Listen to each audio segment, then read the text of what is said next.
আজকে আমাদের আলমিরা হসপিটালে ওকে ঈদের দিন সকালে ভোরবেলা 1টার সময় হলো না, 12:30, হ্যাঁ ওকে ওকে ওকে ওকে ওকে রাত্রি 1টার সময় বাবু হয়েছে আলহামদুলিল্লাহ। এটা ছেলে বাবু, এটা ছেলে বাবু না, না এটা এটা মেয়ে বাবু, এটা ছেলে বাবু।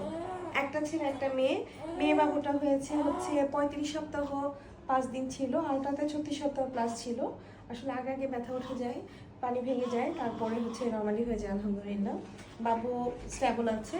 এই বাবুটা হচ্ছে ওজন 2 কেজি কত গ্রাম হলো, 600 গ্রাম না।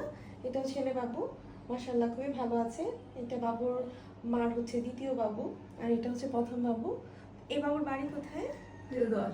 দেলদুয়ার। আর এই বাবুর দুইটাই দেলদুয়ার না, এটা সখীপুর, এটা দেলদুয়ার। তো যাই হোক, ঈদের দিনে দুইটা বাবুর জন্ম হয়েছে আলহামদুলিল্লাহ। দুইটা বাবুর জন্যই দোয়া করবেন সবাই, দুইটা বাবু যাতে মানুষের মতো মানুষ হয়। সুন্দর দিনে জন্ম হয়েছে। আর সবাইকে ঈদ মোবারক, ঈদের শুভেচ্ছা। ওরে বাবা, পিচি মনে হয় কান্নাকাটি করবে এরকম মনে হচ্ছে। আসলে হচ্ছে ধৈর্য থাকলে, ওর মার অনেক ধৈর্য ছিল, ওর মারও ধৈর্য ছিল। ওর মা মানে 3 দিন ভর্তি থাকলো হসপিটালে না, 3 দিন ভর্তি থেকে তারপর বাবুটা হলো।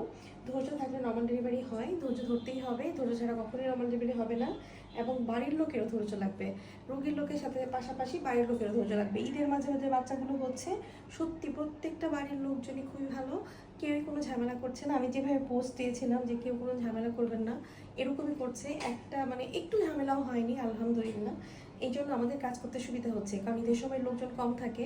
দেখা যায় যে নার্স আছে 2 জন, যদিও 2জনই সিনিয়র নার্স, তারপরে দীপঙ্কর দাদা আছে, আমি আছি, আর আপা আছে।